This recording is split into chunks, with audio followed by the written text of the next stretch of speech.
사랑하는 새벽나라 친구 여러분 안녕하세요. 여러분들과 함께 주일 말씀을 묵상할 노희태 목사입니다. 이번 한 달간 저희는 큐티 본문으로 욥기를 보고 있습니다.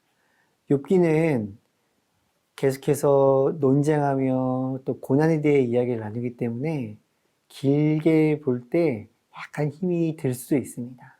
하지만 저희는 이 욥기를 통해 순전하게 하나님을 찾고 있는 욥을 발견해야 되고, 또 세 명의 친구들의 이야기를 통해 그들을 반면교사 삼아서 하나님을 믿는 사람이 어떻게 순전한 마음으로 사람들과 관계를 맺으며 위로할지를 배워야 합니다.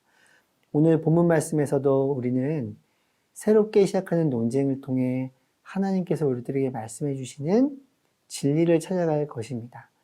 10월 마지막 큐티인데요. 오늘 말씀을 통해서 하나님의 은혜를 찾으시기 바랍니다. 오늘 말씀의 제목은 그게 바로 너야입니다.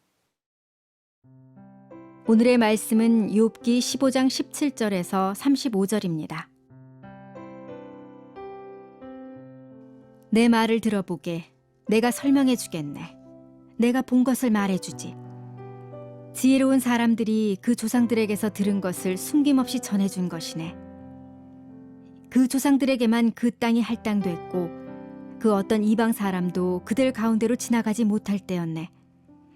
악한 사람은 일평생 고통을 당하게 돼 있고 억압자는 그 횟수가 자기에게 쌓이게 돼 있네. 소름 끼치는 소리가 그 귀에 들리고 잘 돼가는 것 같을 때 멸망자가 그를 덮칠 것이네. 그는 어둠에서 벗어나기를 바라지 못하고 칼을 기다리고만 있는 것이네. 그는 먹을 것을 찾아 미친 듯이 돌아다니며 어디 있나 하고 어둠의 날이 바로 코앞에 닥쳤음을 알고 있다네. 고난과 고뇌가 그를 두렵게 하고 싸울 태세를 갖춘 왕처럼 그를 덮칠 것이라네. 그가 하나님께 주먹을 휘두르고 전능하신 분 앞에서 자기 힘을 다지며 목을 세우고 강한 방패를 가지고 그분을 향해 달려들었기 때문이네. 그 얼굴에 기름기가 가득하고 그 허리에 살이 피둥피둥 쪘어도 그는 황폐한 마을, 아무도 살지 않는 집, 돌무더기가 돼버릴 집에서 사는 것이네.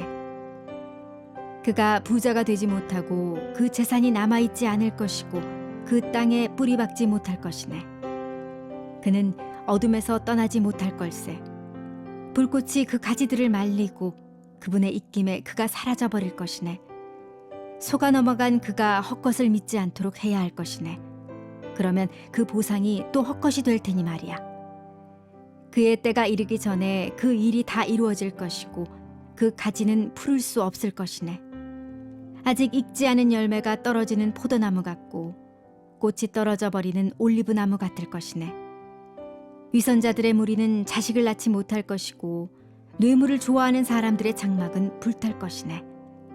그들은 악행을 잉태해 재난을 낳으며 그 뱃속은 기만을 준비하고 있는 것일세. 저희는 한 달간 욥과 세 명의 친구와 나누는 논쟁에 대해서 큐티를 했습니다. 오늘 본문인 욥기 15장은 욥과 세 명의 친구가 나눠지는 두 번째 논쟁의 시작이라고 생각하시면 됩니다. 첫 번째 사람은 저희가 이전 큐티에서 만났던 엘리바스입니다. 그는 자신이 갖고 있는 경험, 그리고 지금까지 그가 만났던 선배들, 조상들로부터 들었던 권위의 지혜를 통해서 욥에게 이야기를 합니다. 어떻게 이야기를 하는가? 결과를 근거로 원인을 추정합니다. 그럼 그 결과는 무엇이고 그 원인은 무엇일까? 그는 이렇게 이야기를 합니다. 20절 말씀입니다. 악한 사람은 일평생 고통을 당하게 돼 있고 억압자는 그 횟수가 자기에게 쌓이게 돼 있네.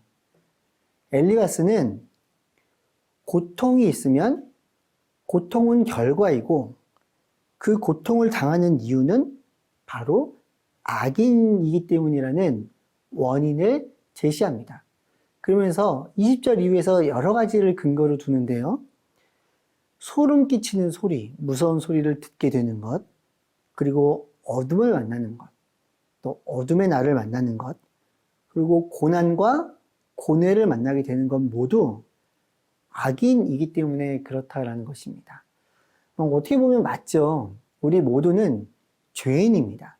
그런데 여기서 말하는 것은 단순히 태어날 때부터 죄인, 그리고 하나님을 찾지 않는 죄인, 그것만 얘기하는 것이 아니라 악을 저질렀기 때문에 이런 일을 만난다라는 거예요. 그럼 우리는 질문을 하나 해볼 수 있습니다. 무엇이냐면, 살아가다 보면 정말 악을 저지르는 악인들을 만나요. 그런데 그 사람들 중에 다 고통을 받느냐? 그렇지는 않죠. 악인이지만 떵떵거리면서 잘 사는 사람이 있습니다. 악인이지만 풍족하게 경제적으로 즐거움을 누리며 사는 사람도 있습니다.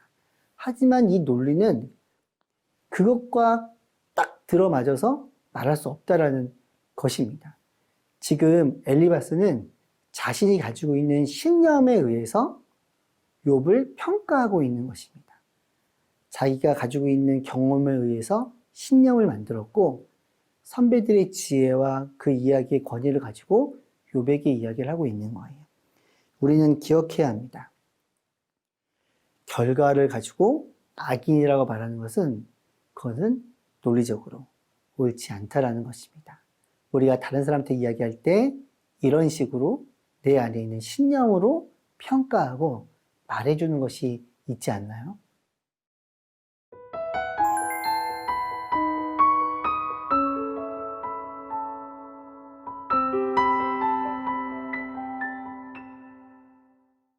첫 번째 본문에서 엘리바스는 자신의 경험, 그리고 지혜자들이라고 자신이 부르는 사람들의 권위를 빌려와서 욥이 악인이라는 것을 증명해내려고 했습니다. 그게 일반적인 내용이었다면 이제는 욥에 대해서 왜 욥이 악인인지 한 개 한 개를 아주 교묘하게 이야기를 합니다. 27절과 28절 말씀입니다.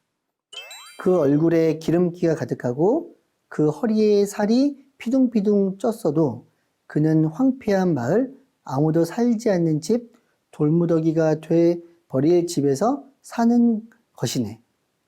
원래 욥은 부유한 사람이었습니다. 자녀도 많았습니다. 그러니까 얼굴에서 빛이 났겠죠. 그런데 욥이 결국에는 그런 삶으로부터 벗어나서 비참한 삶을 맞이했다는 겁니다. 집에 있는 자녀들이 다 사라지게 되어서 돌무더기처럼 되어버린다는 거예요. 그 뒤에서 쭉 이야기 나오는데요. 불꽃이 그 가지들을 말려버렸다는 이야기는 하늘에서 불이 내려와서 가축들과 종들이 죽게 되는 일들이 있었습니다. 욥에 관련된 일이고요.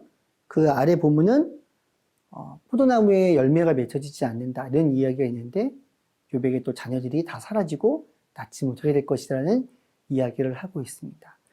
엘리바스는 위로해 준다고 이야기하면서 욥에게 다가왔습니다. 하지만 진정으로 공감해주고 위로해주지는 못하고 자기가 가지고 있는 신념과 자신의 경험과 자기 자신의 지혜로 욥이 악인이라는 것만 증명해내려고 노력을 했다라는 것입니다.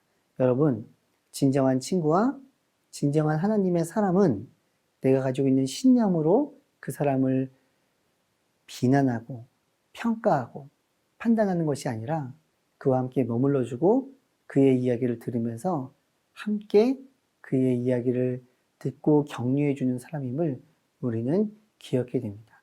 오늘 만나는 모든 친구들과의 관계 속에서 하나님의 사랑이 여러분들을 통해 흘러가기를 축복합니다.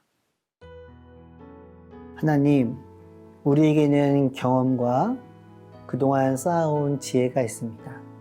하나님, 그 경험과 지혜로 다른 사람을 힘들게 하는 것이 아니라 다른 친구들에게 생명과 사랑을 흘려보낼 수 있도록 인도하여 주시옵소서. 예수님의 이름으로 기도드렸습니다. 아멘.